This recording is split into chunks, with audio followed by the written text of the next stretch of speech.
Welcome to morning మన్నా.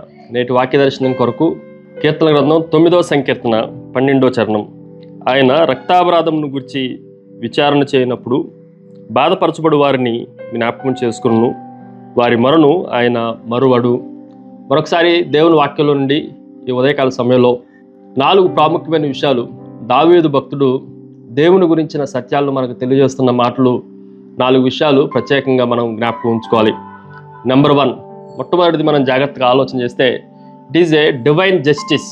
దైవికమైన న్యాయమును గురించి ఈ వచనం మనతో మాట్లాడుతూ ఉంది. రక్తాపరాధమును గురించి విచారణ చేయనప్పుడు ఆయన జడ్జిమెంట్ చేసేవాడు, న్యాయము తీర్చేవాడు, విచారణ చేసేవాడు. ఊరకనే సాక్ష్యములను బట్టి ఆయన తీర్పు తీర్చడు. ఈ లోక సంబంధమైన న్యాయమూర్తి అనేక సాక్ష్యాలను తీసుకొని ఆయన జడ్జిమెంట్ చేయాలి. ఒకవేళ సాక్ష్యాలు సరిగా లేకపోతే అది అన్యాయం జరిగినా అది అన్యాయంగానే, తప్పుడు సాక్ష్యంగానే మిగిలిపోతుంది.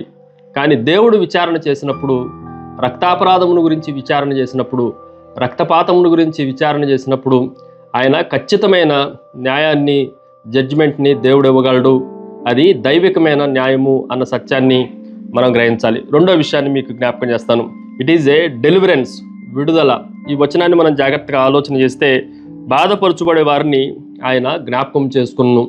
ఎవరైతే ఈ విచారణలో, దేవుని యొక్క న్యాయములో, ఆయన విమర్శలో ఎవరైతే బాధపరచబడిన వారుగా ఉన్నారో వారిని దేవుడు విడుదల చేయగలిగిన వాడు. ఉదాహరణకి, ఒక కాపరి తన గొర్రెపిల్ల కానీ ఎక్కడైనా చిక్కుకుపోయినప్పుడు దాన్ని జాగ్రత్తగా పరిశీలించి, అది ముళ్ళ పొదల్లో చిక్కుకుపోతే, బలహీనంగా ఉంటే వాటి నుండి విడుదల చేసి మోసుకొని వచ్చినట్లుగా బాధపరచబడిన వారి పక్షంగా దేవుడు ఉన్నాడు అన్న సత్యాన్ని, ఆయన విడుదల చేస్తాడు అన్న విషయాన్ని మనం గ్రహించాలి. మూడో విషయాన్ని మీకు జ్ఞాపకం చేస్తాను. ఇట్ ఈజ్ ఏ డిపెండెన్సీ, ఆధారపడటం, ఆనుకొనటం. మనకి మన శక్తి మీద కానీ, మన బలం మీద కానీ, మనకున్న మానవ వనరుల మీద కానీ ఆధారపడితే మనకి ఎప్పటికీ న్యాయం జరగదు. లోకంలో ఉన్న వారందరూ, లోకంలో ఉన్నవన్నీ మనకు వ్యతిరేకంగానే కనిపించవచ్చు. కానీ ఎవరైతే దేవుని పైన ఆధారపడి ఆనుకొని జీవించగలరో వారి పక్షముగా, వారి జీవితాల్లో దేవుడు గొప్ప కార్యాన్ని చేయగలడు. ఆ కింద వచనాల్లో వారి మొరను ఆయన మరువడు. ఈ లోకంలో అనేక సార్లు మనం మేలు చేసిన, మేలు పొందిన వారు మనల్ని మర్చిపోవటానికి అవకాశం ఉంది. కానీ దేవునికి మొరపెట్టినప్పుడు దేవుడు మన మొరలు ఎన్నడూ మరిచేవాడు కాదు అన్న సత్యాన్ని మనం గ్రహించాలి. ఫైనల్లీ చివరిది, ఇట్ ఈజ్ ఎ డిక్లరేషన్, ప్రకటించటం. ఎవరైతే మేలు పొందుకున్నామో, ఎవరైతే ఈ న్యాయము జరిగిందో వారి జీవితాల్లో, వారు దేవుని కార్యములను ఇతరులకు బోధించేవారులాగా దేవుని వాక్యంలో మనకు కనిపిస్తూ ఉంది.